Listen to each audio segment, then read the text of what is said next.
နိုင်ငံရေးအစိုးရများပြောင်းလဲတော့လေစစ်တပ်ကမပြောင်းလဲပဲ2008ဖွဲ့စည်းပုံအခြေခံဥပဒေကိုအတိအကျကာကွယ်ရမည်ဟုအကြမ်းဖက်စစ်ကောင်ဆောင်ပြောရန်ကုန်မတ်24နိုင်ငံရေးအစိုးရများမှာတတ်မှတ်တက်တန်းအလိုက်အပြောင်းလဲရှိနိုင်တော့လေတမရိုအနေခင်မပြောင်းလဲပဲ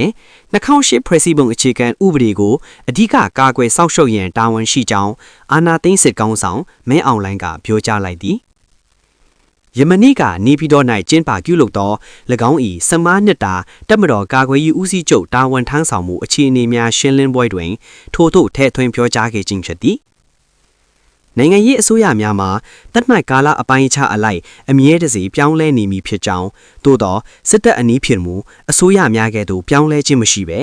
ခေါင်းဆောင်အဆက်ဆက်ထံမှတာဝန်များကိုပခုံးပြောင်းလက်ဆင့်ကမ်းထမ်းဆောင်ရသည့်အဖွဲ့အစည်းဖြစ်ကြောင်း၎င်းကရှင်းလင်းပြောဆိုသည်စစ်တပ်အနေဖြင့်နိုင်ငံတွင်ပြည်ထောင်စုမပြိုကွဲ၏တိုင်းရင်းသားစီးလုံးညီညွတ်မှုမပြိုကွဲ၏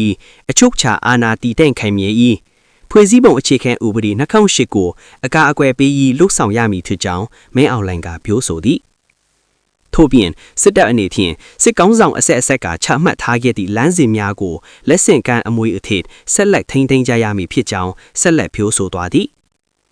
အကြမ်းဖက်စစ်တပ်က2008ဖွဲ့စည်းပုံအခြေခံဥပဒေတွင်စစ်တပ်ကအမျိုးသားနိုင်ငံရေးဦးဆောင်အခမ်းကဏ္ဍတွင်ပါဝင်ရမည်ဟုဆိုကာ2020ခုနှစ်ဖေဖော်ဝါရီလ3ရက်နေ့တွင်ပြည်သူလူထုရွေးကောက်တင်မြှောက်ထားသော NLD အစိုးရနှင့်ခေါင်းဆောင်များကိုဖြုတ်ချကာစစ်အာဏာသိမ်းယူခဲ့သည်